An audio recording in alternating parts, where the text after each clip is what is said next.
Jadi kejadian yang gue mau ceritain ini sekitar tahun 2017. Ada seorang perempuan, kita sebut aja namanya Lina. Oke. Lina ini orang yang punya indera keenam lah, yang bisa komunikasi sama makhluk-makhluk halus. Jadi awalnya Moebi, dia bisa komunikasi sama makhluk halus tuh karena waktu kecil dia punya teman imajinasi yang selalu nemenin dia. Kayak anak-anak kan sering ya kejadian punya teman imajinasi. Iya. Nah, karena masih kecil, Lina ini mikir kalau temennya ini tuh manusia kayak Lina. Gak taunya, lama-lama Lina itu sadar kalau temennya ini tuh bukan manusia, tapi jin. Oh. Jadi jinnya ini tuh kayak nyesuaiin gitu Moebi. Pas Lina masih kecil, dia juga kecil.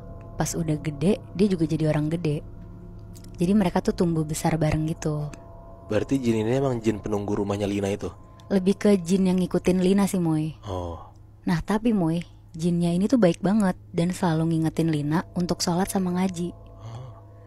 Nah karena Lina sadar kalau sosok ini selalu ngasih energi positif ke dia, jadinya dia gak apa-apa ngebiarin jin ini tuh deket sama dia. Jin ini tuh selalu ngebantuin Lina lah kalau Lina lagi butuh apa-apa. Kayak Lina dan teman-teman terdekatnya tuh sepanjang hidupnya aman-aman aja terus. Kayak gak pernah kena masalah atau celaka gitu Moebi. Jadi bisa dibilang Lina itu semacam dukun, tapi dia gak yang buka praktek dan cuma bantu orang-orang terdekat dia aja. Tapi sekitar umur 25 tahun tuh jinnya mulai minta makanan ke dia. Makanannya jin tuh jorok gitu loh. Sorry ya, kayak kotoran manusia, kotoran hewan, bahkan tulang-tulang gitulah. Selama ini kalau jin itu minta tuh selalu gak dikasih sama Lina. Tapi kali ini karena Lina udah capek banget dimintain terus, akhirnya dikasih sama Lina Moebi.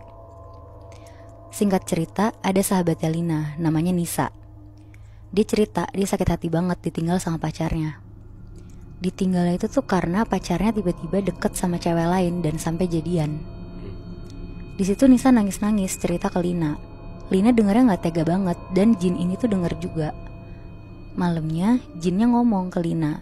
Intinya jinnya ini tuh nyuruh Lina nyantet cowok ini biar jadi suka lagi sama si Nisa. Dan sekalian juga buat nyelakain cewek barunya. Terus karena Lina juga sakit hati karena sahabatnya digituin, akhirnya dia nanya lah ke jin ini gimana caranya. Akhirnya jin itu ngasih tahu mantra-mantranya.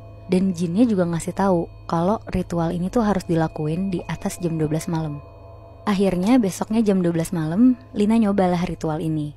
Pakai foto cowoknya Nisa dan pacar barunya, sama tanggal lahir mereka juga. Pas udah selesai, jinnya ngabarin Lina kalau ternyata ritualnya itu tuh berhasil. Katanya pacar barunya ini langsung muntah darah dan mantannya Nisa katanya gak peduli sama kondisi cewek barunya ini. Besokannya, Nisa langsung nelfon Lina untuk ngasih tahu kalau pacarnya ini tuh ngajak balikan. Di situ Lina lega banget dengernya dan bilang ke Nisa untuk dijaga baik-baik pacarnya. Malamnya sekitar jam 1 malam, badannya Lina ini tiba-tiba sakit banget satu badan. Kayak panas dan ditusuk-tusuk gitu. Besok paginya dia tuh kebangun. Ternyata kondisi badannya tuh masih sama semalam. Terus tiba-tiba ada Nisa di depan rumahnya Lina.